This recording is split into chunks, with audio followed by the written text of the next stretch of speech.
존경하는 이문동교회 성도 여러분 안녕하십니까? 함께 방송을 통하여 예배드리고 계신 우리 성도 여러분 안녕하십니까? 저는 오늘 죄인도 내 형제라 부르시는 히브리서의 예수 그리스도라는 제목으로 함께 히브리서 2장 5절부터 18절의 내용을 함께 살펴보고자 합니다. 중심 성구는 2장 11절입니다. 히브리서 2장 11절이고요. 우리가 함께 이 이야기를 좀 묵상해 보고자 합니다. 히브리서 2장 5절부터 18절의 내용은 주님께서 성육신하신 우리와 같은 인간이 되신 목적에 대하여 알려주고 있는 책입니다. 그것이 주제예요. 그리고 우리가 범죄함으로 잃어버린 것들, 그 잃어버린 우리들의 영장권을 주께서 회복하시고 자기 백성을 영광으로 인도하시면서 사단을 온전하게 소멸하시고 사망의 권세에서 우리를 해방하시면서 우리를 구원하셨다라고 하는 이야기를 하고 있는 책입니다. 사실 성육신에 대한 이야기이기 때문에 우리에게는 너무 익숙한 주제여서 사실은 이 주제는 쉬운 것 같으면서 어렵고 참 어려운 것 같으면서도 쉬운 주제입니다. 우리가 다 연구할 수는 없겠지만 오늘 중심 성구 우리가 함께 읽어보도록 하겠습니다. 2장 11절인데요. 거룩하게 하시는 자와 시작. 거룩하게 하시는 자와 거룩하게 함을 입은 자들이 다 하나에서 난지라. 그러므로 형제라 부르기를 부끄러워 아니하시고. 형제라 부르기를 부끄러워하지 아니하시는 그리스도의 품성을 우리가 중심으로 우리가 함께 예수 그리스도를 묵상해 보고자 합니다. 우리 형제들의 이야기들을 우리가 흔히 TV나 인터넷을 통하여 접하다 보면 연예인들 가운데 이 형제들의 싸움 이야기를 종종 듣게 됩니다. 아시는 분은 아시겠지만 우리 박수홍 씨가 지금 형제 간에 큰 다툼을 하고 있다는 것을 우리가 잘 압니다. 116억 원의 손해배상 청구를 큰형에게 했다라고 해요.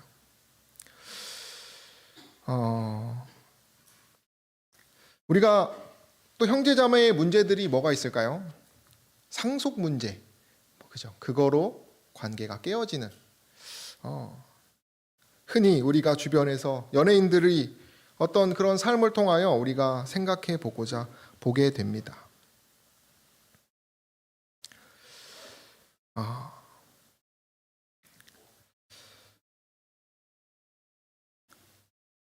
한 어머니가 애기 엄마인데 30대 초반에 저희 집에 와서 자기 일 얘기를 하는데 자기보다 다 일을 못한다는 거예요.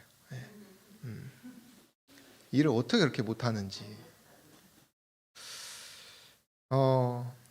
또 어떤 제 아는 형은 일반 회사에서 다니고 신앙하지 않는 사람인데 그 동아리에 약간 이제 눈치 없는 또 다른 선배가 있어요. 근데 같은 어떤 그런 울타리 회사 안쪽에 이렇게 연결되어 있나 봐요. 근데 저한테 슬쩍 하는 소리가 야, 나는 저 형 아는 척하면 안 돼 그래요. 왜요? 그랬더니 저 사람 아는 척하면 손해 본대요. 저 사람이랑 친한 거 남들이 알면 마이너스라는 거예요. 여러분 서울대생들이 겸손하다는 얘기 흔히 합니다. 많이 배워서. 근데 또 한켠에는 안 놀아주는 거랍니다. 서울대생들이.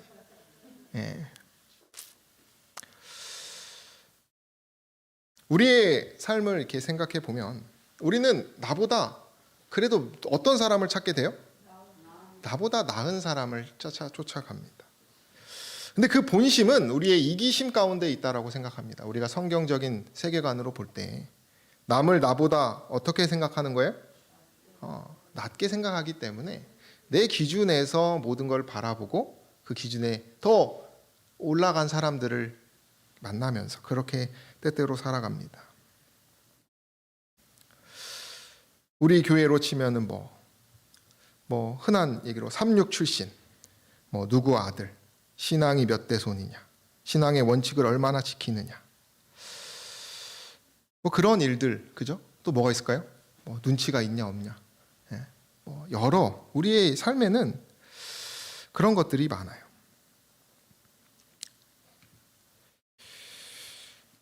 오늘 본문은 저희들에게 그러한 우리의 삶의 어떤 한 부분, 한 문제적이라고도 볼 수 있는데 그 부분에 대하여 우리에게 말을 하기를,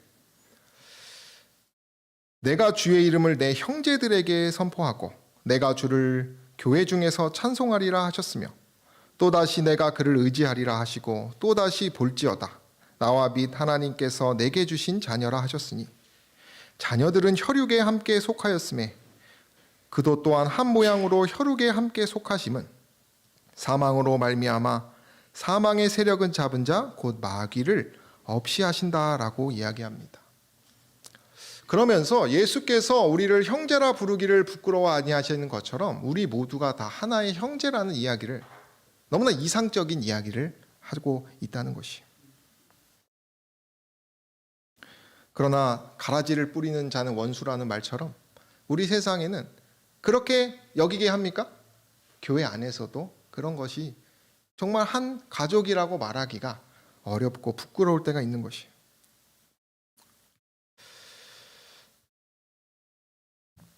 그런 우리들의 삶 가운데서 예수 그리스도는 어떤 모습으로 나타나시냐면 다음과 같은 것입니다. 그는 가장 광범위하고도 충분히 시험을 만나셨다. 우리와 같은 시험을 그분이 당하셨다는 것이에요. 관계적인 부분에서 말입니다. 그는 우리를 위하여 이 모든 것들을 통과하셨다. 그는 돌아오셔서 우리에게 말씀하시기를 내가 너희와 함께 그것을 만나겠다고 말씀하신다. 그는 먼저는 우리를 위하여 홀로 시험을 통과하셨다. 이제는 우리와 함께 그것을 통과하신다. 그분의 그 선하심, 우리와 같은 그러한 인생 삶의 어떤 관계적인 문제를 그분이 먼저 만나시고 그것을 해결하시고 그로부터 우리에게 해방을 주신다라고 하는 약속의 말씀입니다.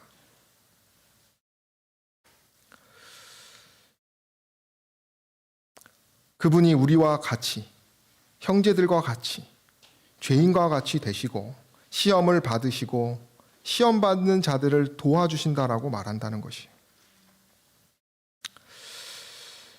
제가 목회에 힘든 거는 특권이기도 하는데 원수를 사랑해야 된다는 거예요.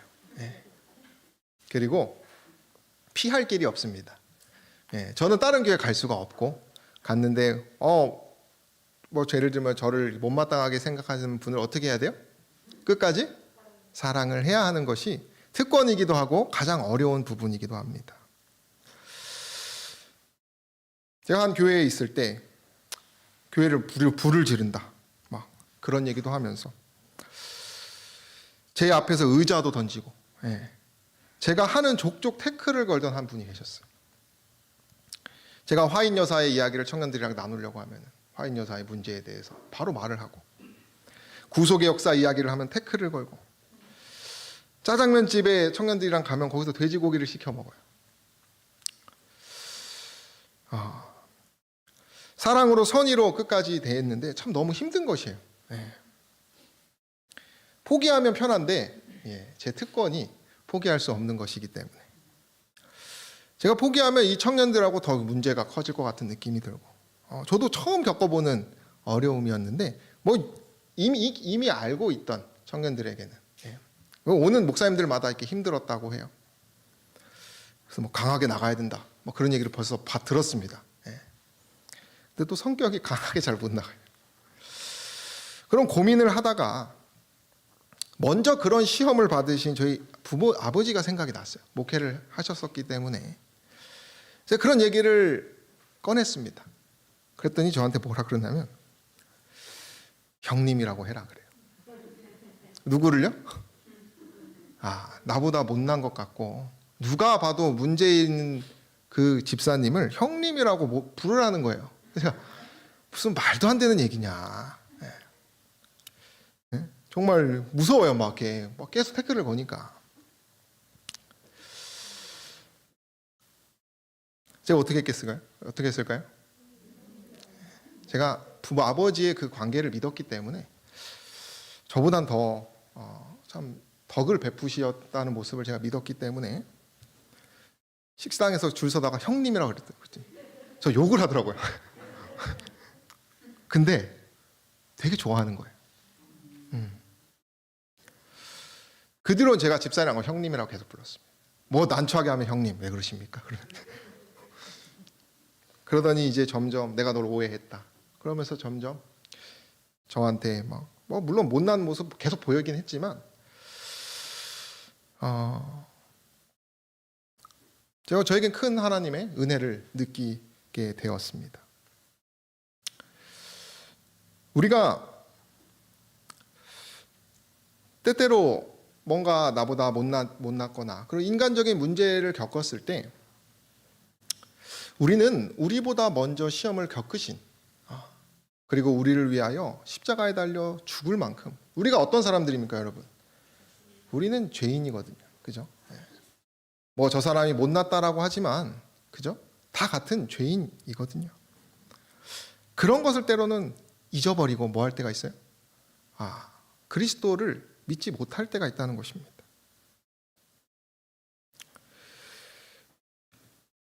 (1992년) 잭 켈리라는 한 신문 기자가 소말리아의 비극을 취재하다가 겪은 한 체험담이 있습니다. 수도 모가디슈에서 이 기자 일행이 다니다가 한 마을에 들어갔을 때 마을 사람들이 다 죽어 있었다라고 해요. 그 기자는 작은 소년을 발견했는데 다음과 같이 벌레에 물리고 영양실조에 걸려서 배가 볼록 튀어나온 그런 아이였습니다. 그래서 기자가 그 소년에게 과일을 주었는데 그 과일조차 들 수 없는 참 연약한 아이였어요. 반으로 갈라서 소년에게 주었는데 소년이 고맙다는 눈짓을 하더니 어디론가 걸어가는 것이. 어디로 갔냐고 보니까 더 작은 정말 죽은 것처럼 보이는 아이에게 갔다라고 합니다. 알고 보니까 동생인 거예요. 한 입 빼어서 그것을 씹어 동생에게 먹이는 모습을 보았다라고 합니다. 기자는 그 소년이 자기 동생을 위해 보름 동안이나 그렇게 해온 것을 알게 되었다라고 해요. 소년은 뭐 이렇게 구유를 할 수도 없을 상황에서 죽고 말았지만 동생은 살았다라고 하는 그 기사 이야기가 있어요. 오늘 히브리서에 성육신하신 그리스도의 우리를 형제 되심과 같이 말하셨다라고 하는 그리스도의 모습은 이와 같은 것입니다. 오직 우리가 천사들보다 잠깐 동안 못하게 하심을 입은 자, 곧 죽음의 고난을 받으심을 인하여 영광과 존귀로 관쓰신 예수를 보니. 영광과 존귀로 관쓰신 그분이 누구를 위해 돌아가셨어요? 우리를 위하여. 우리와 같은 죄인이 되셔서 그 은혜로 우리를 위하여 죽음을 맛봤다라고 이야기하는 것이. 하나님의 사랑을 깨달으면 우리 함께 읽어볼까요? 시작. 하나님의 사랑을 깨달으면 이기심을 버리게 된다. 하나님을 우리의 아버지로 부름으로써 우리는 그분의 모든 자녀를 우리의 형제로 인정하게 된다. 라는 것이. 가족에 대해서 계속 강조합니다. 지금 우리가 지금 나누고자 하는 성경 구절은요. 형제 되는 것. 형제 되는 것에 대하여 부끄럽지 않은 죄인을 형제라 부르기를 부끄러워하지 않으시는 예수 그리스도처럼 우리들도 서로를 부끄러워하지 말라고 이야기한다는 것이. 하나님께 나아가는 첫 단계는 그분께서 우리에 대해 가지고 계시는 사랑을 알고 뭐 하는 것이에요? 믿는 것이. 어떤 아니죠. 제 친척 형이 그런 얘기를 해요. 제가 어떤 이렇게 뭐 선의를 베푸는 얘기를 뭐 우연찮게 이제 뭐 형들 앞에서 좀 자랑하고 싶잖아요. 동생은 뭐 그런 아마 착한 이야기를 했던 것 같아요. 그랬더니 야 나도 그거 다 해봤어 그래요. 그 무슨 말이에요? 지금 안 한다는 거예요. 네. 자기가 그렇게 선의를 베풀었는데 뭐예요? 배신을 많이 당한 거예요. 돈도 많이 빌려줬는데 그러다 보면 어떻게 될까요, 여러분? 더 이상 안 믿는 것입니다. 그때는 이제 뱀처럼 지혜로운 말밖에 생각이 안 나는 것이에요. 순결하게 믿는 것보다, 그죠? 우리의 때때로 우리의 삶과 우리 삶이 때로는 여러분들도 청년 때 얼마나 순수하고 정말 열정이 넘치셨습니까? 그죠? 저희 지금 우리 이분독회 청년들 보면 막 기대가 막 계속 돼요. 그 기대를 자꾸 숨기고 있습니다. 정말 열심히 하려고 하고 하는 그런 모습 때문인데. 그러나 우리가 죄의 여러 인생을 겪어보면 어떻습니까? 인생이 너무 고달프고 곤고하다고 성경은 기록한 것처럼 그런 죄의 경험들을 여러 번 하면 어떻게 되는 것이에요? 그 순수했던 예수 그리스도를 순수하게 믿고 사람을 믿어줬던 내 마음이 차갑게 돌아선다는 것이 우리가 이 첫 단계를 다시 회복해야 되는 회개로서 그 시기가 지금이라는 것이 히브리서가 기록된 이 시대 배경을 보면 그들이 믿음을 그 첫 단계인 그 믿음을 포기하려는 경향을 보였다는 것이 믿음의 토대를 처음부터 다시 시작해야 한다라고 바울은 이야기했다는 것이 다들 포기했거든요. 그들의 배경에 대하여 영혼의 닷 같아서라는 책은 이렇게 말합니다. 그들의 문제는 피곤에 지쳐 열정이 식은 것에 있다는 거예요. 죄로 인하여 너무 피곤해진 것입니다. 재림을 기다리는데 지쳐있고 본연의 의무를 지치다 보니까 태만히하게 되고 어려운 시기에 겪은 그들의 그 모습 때문에 바울은 이 히브리서를 적으면서 그들에게 무엇을 회복하라고요? 그 첫 단계를 회복하라고 이야기하는 것이 우리가 마음을 잃으면 안 된다는 것입니다. 성경에 형제라고 부르는 사람들의 특징이 무엇이냐면 여러 가지 시험을 겪고 있는 사람들을 형제라고 하더라고요. 예수님의 형제 야고보를 부를 때 형제들아 여러 가지 시험을 만나거든. 그러니까 형제, 우리가 형제라고 부르는 조건은 뭐예요? 여러 시험을, 혹시 시험을 안 겪고 계신 분 계십니까? 그러면 이제 형제가 아니에요, 그분은. 이 기준에 따르면. 시험이 있어야 돼요. 문제거리가 있고 짐이 있어야 됩니다. 온전히 기쁘게 여기라. 우리 함께 읽을까요? 3절부터 시작. 이는 너희 믿음의 시련이 인내를 만들어내는 줄 너희가 알미라. 인내를 온전히 이루라. 이는 너희로 온전하고 구비하여 조금도 부족함이 없게 하려 함이라.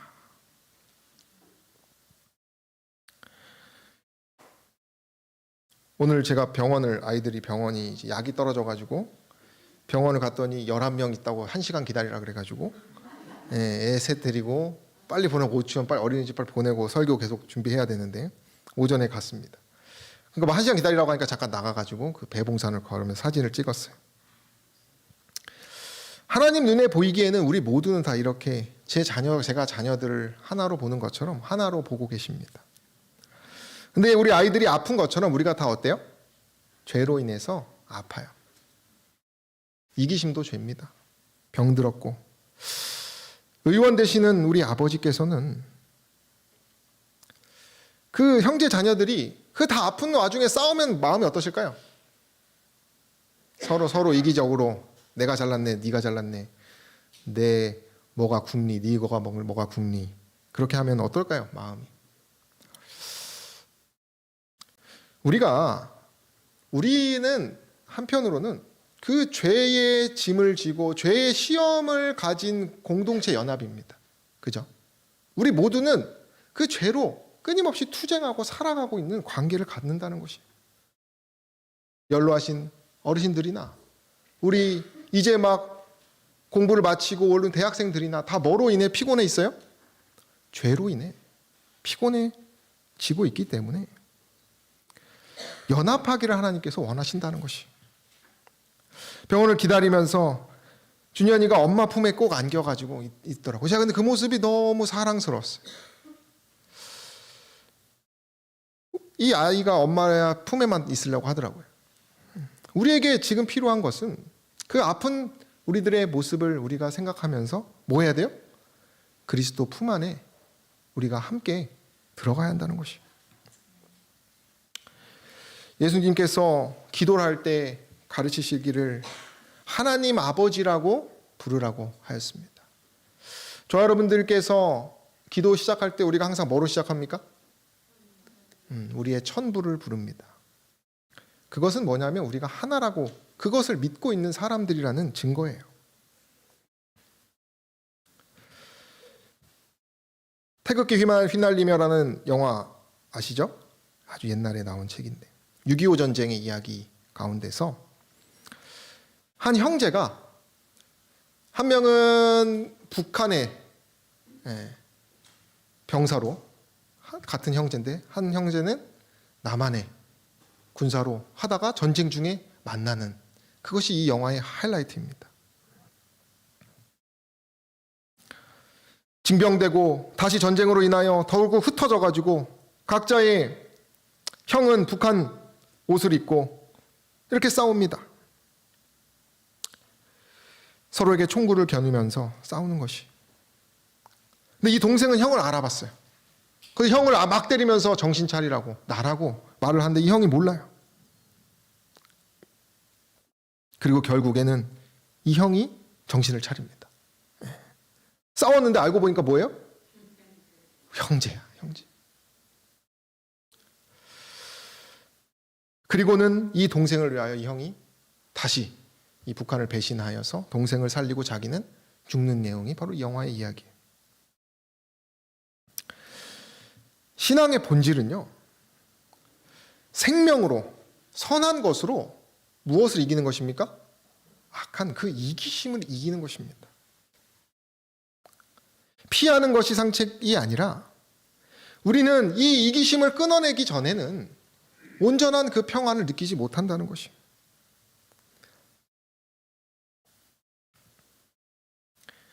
정말 실화로서 그 형제의 모습처럼 우리가 때때로 누군가를 미워하거나 질투하거나, 우리가 그 교회 안의 형제들이든 어떤 형제들이든 우리가 만약에 문제를 겪고 있다면 우리는 똑같은 죄로 싸우고 있는 전우라는 사실, 형제라는 사실을 기억하시게 되기를 바랍니다. 그 사람이 나를 힘들게 하지만 그 이유가 죄 때문에, 그도 그걸 어찌할 수 없었기 때문에 나에게 그런 행동을 했다라는 생각을 우리가 한 번 더 한다면 어떨까요? 내 마음 가운데 그 그리스도의 그 놀라우신 긍휼의 그 온기를 느낄 수 있다는 것이. 히브리서 2장 11절은 다시 한번 말합니다. 다 하나에서 난 자라.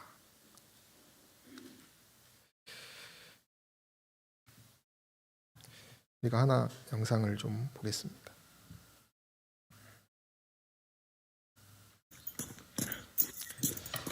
이 영상은 전쟁으로 인하여 우크라이나, 러시아 전쟁하고 있잖아요. 땅을 빼앗겨서 부모를 떠나 있던 우크라이나 형제가 다시 그 땅을 수복하고 떨어졌던 부모님을 만나는 장면이에요.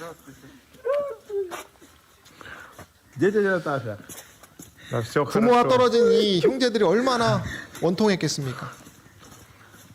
그러나 다시 형제들이 연합하여 승리하여서 다시 뭐 한 것이에요? 되찾은 것입니다. 집에는 어머니도 있어요. 죄로 인해서, 그 이기심으로 인해서 전쟁이 시작되었지만 그 형제가 연합하여서 누굴 다시 만난 것입니까? 우리도 지금 사단의 병사들과 싸워서 다시 하나님께로 나아가는 형제들이라는 것이죠. 히브리서 2장 14절은 얘기합니다. 하나님께서 혈육에 우리를 형제라 부르고 그렇게 속하신 이유는 사망으로 말미암아 사망의 세력을 잡은 자 곧 마귀를, 이 죄를 없이 하기 위하여 형제가 되셨다라고 얘기하는 것이죠. 우리가 그렇기 때문에 저와 여러분은 이 죄하고 싸워야지 사람하고 싸워서는 안 된다는 것이에요. 죄는 미워하지만 뭘 사랑해야 돼요? 사람을 사랑하려고 하는 그 예수 그리스도의 마음으로 우리가 마귀를 없이 해야지, 그 형제를 미워해서 그 형제를 남들로부터 떨어지게 해서는 안 된다는 것이. 히브리서 2장 10절과 11절은 쉬운 성경은 다음과 같이 이야기합니다. 하나님은 모든 것을 창조한 분이시며 그분의 영광을 위해 모든 것을 돌보십니다. 그분은 죄인이든 의인이든 다 같이 돌보시는 분이라는 것이. 하나님께서는 많은 믿음의 자녀들이 그분의 영광을 함께 누리게 되기를 바라셨습니다. 그래서 사람들을 구원하시기 위해 고난을 통해서 예수님을 완전한 구원자가 되게 하신 것입니다. 사람들을 거룩하게 하신 예수님과 거룩하게 된 사람들은 모두 한 가족입니다.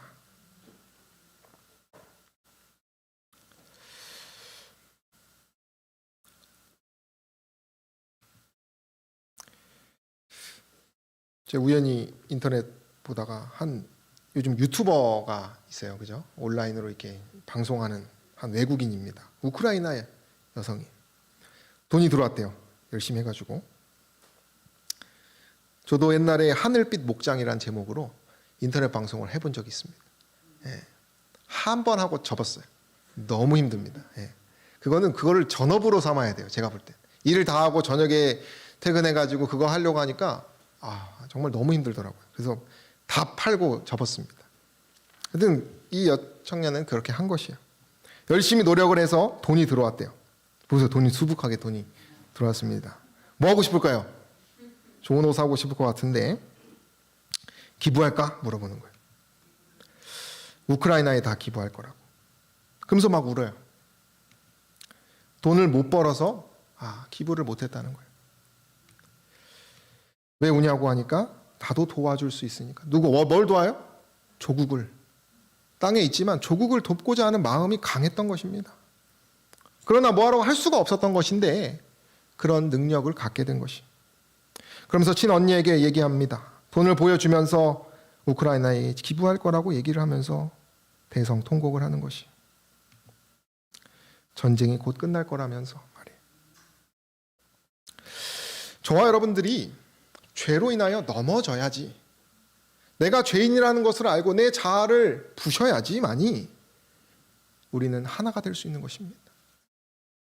이 우크라이나가 죄와 그 전쟁의 정말 그 삶을 그들이 살고 피부로 느끼기 때문에 뭐 하는 것이에요? 도우려고 하는 마음이 있는 것처럼 우리도 주 안에서 깨어진 사람만이 베풀고 자기 희생을 하면서 나를 남보다 못나게 여기며 기꺼이 희생하고 살아갈 수 있다는 것이. 히브리서는 이야기합니다. 예수께서 범사에, 여러분 범사 뭐예요? 항상 무조건적으로 형제 되는 것이 마땅하다는 거예요. 우리를 위해서. 우리가 못난 죄를 짓고 살아가는 사람들인데 마땅히 수천 번 수만 번이고 뭐 할 수 있다는 분이에요? 우리를 형제라 부르기를 부끄러워하지 않으신다는 거예요.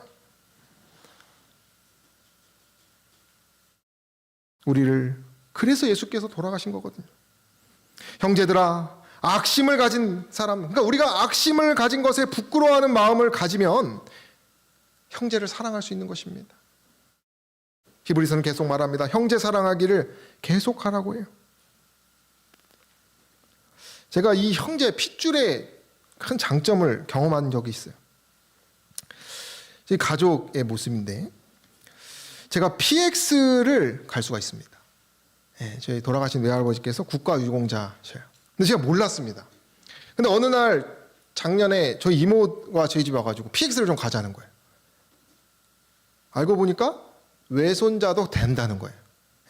과자가 싸요. 근데 거기 들어가니까 가족관계 증명서를 가져가야 되는 것이에요. 근데 뭐 제가 매번 말합니다. 6개월짜리 서류만 다 가능한 거예요. 그 6개월 넘어가면 안 쳐줘요. 제가 이때 딱 들으면서 하늘도 똑같구나. 우리가 혈육이어야지 뭐 하는 거예요? 누구의 혈육? 하나님의 혈육. 이 혈육 뭐 하면 될 수 있는 것입니까? 믿는 사람이 예수 그리스도의 그 보혈의 피를 믿어야지만 하늘 가는 거라는 것을 여기서 제가 느끼게 됐어요. 우리가 뭐 잘나가지고 의로워가지고 하늘나라 가는 것이 아니라 누구와의 같은 혈육이어야 된다는 것이에요? 그리스도와 혈육이라는 걸 내가 믿어야 한다는 것이에요. 사랑은 경건의 기초이다. 사람이 말로는 아무리 공언한다 할지라도 자기의 형제들에 대해 이기심 없는 사랑을 갖지 않는다면 그 사람은 하나님께 대한 순진한 사랑을 가질 수 없다는 것이에요. 그러나 우리는 다른 사람을 사랑하려고 애쓰는 것만으로는 결코 이러한 정신을 가질 수 없다. 필요한 것은 함께 읽어볼까요? 그리스도의 사랑이 시작. 그리스도의 사랑이 우리의 마음 가운데 있어야 한다. 자아가 그리스도께 몰입될 때에 사랑은 저절로 생겨나게 된다. 예. 저와 여러분의 자아를 다 깨트리고 누구에게 몰입이 돼야 된다는 거예요? 그리스도에게 몰입이 되어야 한다는 것이. 여러분들이 내가 사랑하려고 애써야지 힘을 좀 빼시길 바랍니다. 예. 내가 뭐 이렇게 집착하지 마세요. 그 사람 사랑하려고. 억지로 하지 마시고 먼저 뭘 해야 되는 것입니까? 내 자아를 그리스도의 그 사랑에. 저는 오늘 그런 생각이 문득 들어요. 설교 준비하면 굉장히 오랜 시간이 걸립니다. 예. 또 특히 저는 또 이렇게 오래 걸려요. 예. 말씀을 잘 안 보니까 하나님 날 목회자로 부르셨구나 생각이 들어요. 설교로 인해서 더 말씀을 보게 되거든요. 저도 모르게. 그럼 이제 정신이 설교 준비하는 과정 속에 어쨌든 저도 감동을 드려야 되기 때문에 그냥 형식적으로 하면 티가 나잖아요. 그죠? 그러니까 그렇게 애쓰다 보면은 그 과정 속에서 제 정신이 온전해져요. 네. 아, 맞아. 제 설교를 계속 들으면서도 그래, 이렇게 살아야지. 우리가 중요하게 생각해야 되는 것은 우리의 어떤 노력으로 되는 것이 아니고 하나님의 말씀, 그 영적인 것으로 우리가 몰입될 때 비로소 저절로 그런 생각이 든다는 것이에요.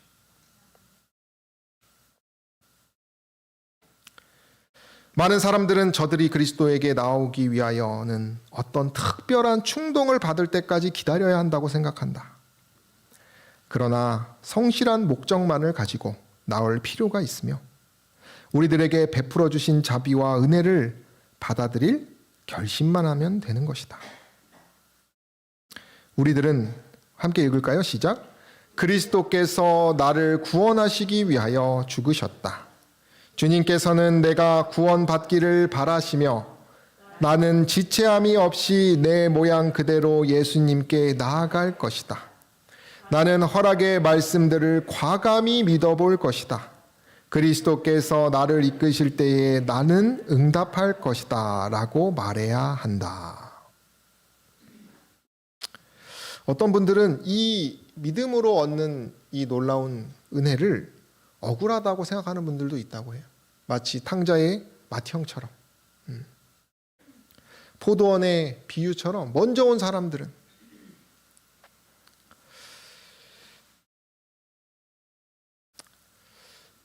한 여청년이 저한테 그래요.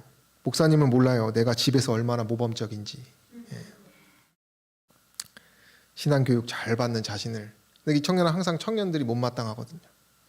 청년들이 신앙적으로 표준이 낮다 이거죠. 그럼 자기랑 안 놀아준대요. 그 청년들이. 외로웠긴 한데 그렇게 열심히 모범적으로 사는 사람들은 억울할 수 있겠죠. 그죠? 아니, 어떻게 믿으면 바로 나랑 똑같아지냐.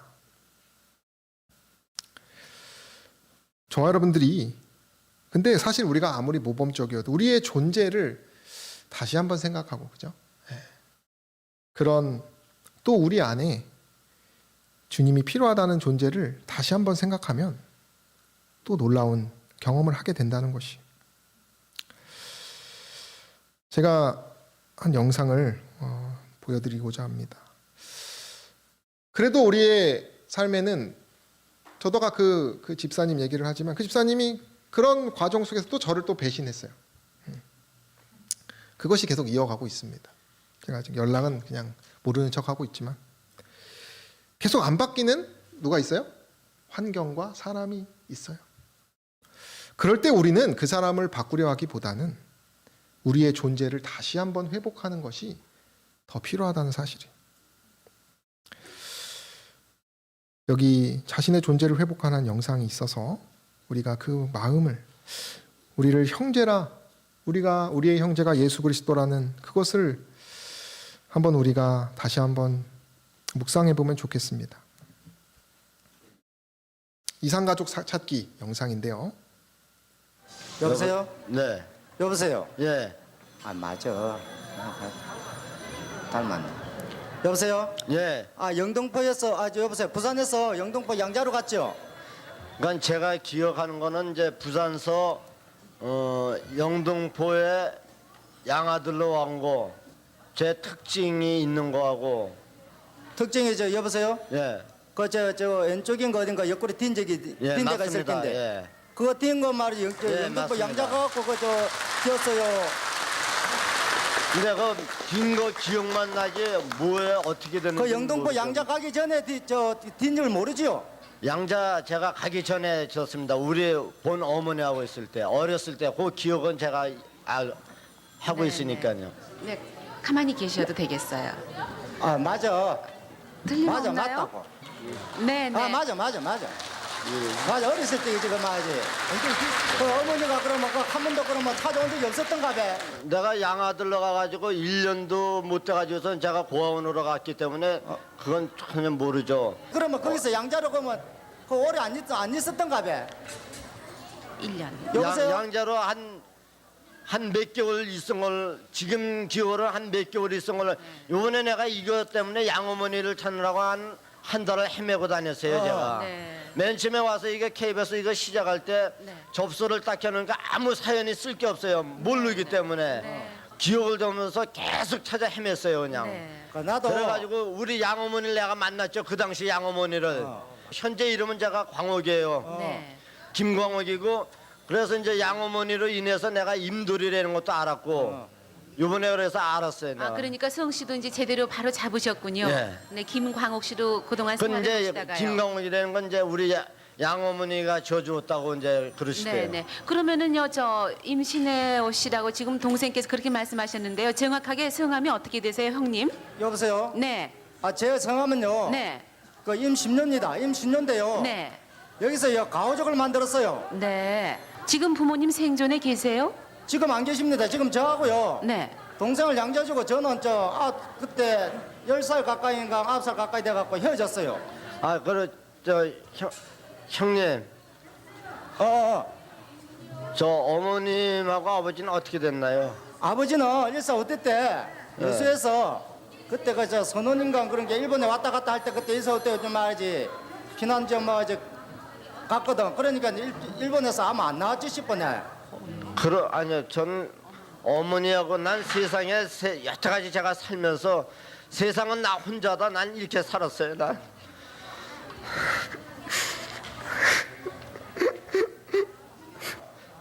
난 세상을 살면서 어머니만 그리고 살았거든요.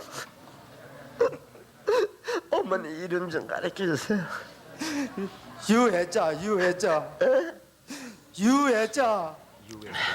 유해자야 유해자. 어디서 이 방송을 보고 있으면 네, 우리 아버지 이름 찾을 거다 아마. 아버님 성함은 어떻게 되시느냐고요? 임봉합니다. 예? 임봉아. 임봉화 씨. 네. 봉자 화자시라고요. 재수 씨, 우리 최예요. 재수 씨, 네. 저희 동생 같이 이렇게 지낸다고요? 참 수고 많습니다. 반갑습니다. 애기 이름 뭐지요? 대현이요. 대현. 대현이에요? 예. 대현이? 네. 김대현으로 있죠. 이제 임대현으로 고치시게 됐어요. 이제까지는 김대현으로 있었지만 이제 임대현으로 고치시게 됐어요. 저 이제 만나시기 전에 그동안 그렇게도 애타게 부르고 싶었던 형님 소리 한번 큰 소리로 불러보세요. 얼마나 부르고 싶으셨어요?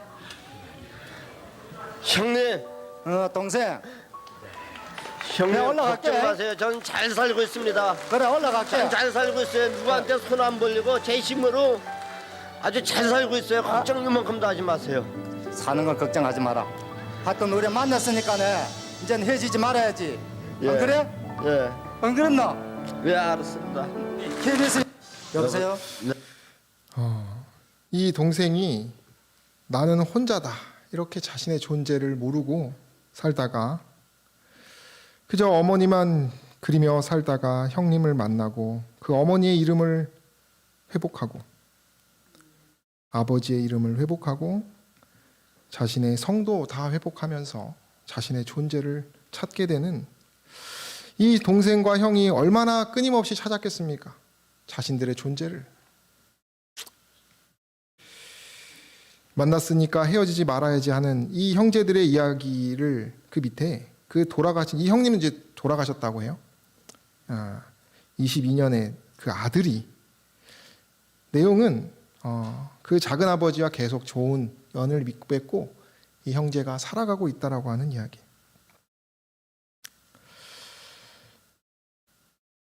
우리는 때때로 의심하며 살아갈 때가 있습니다. 어떻게 이 상황을 어떻게 그러면서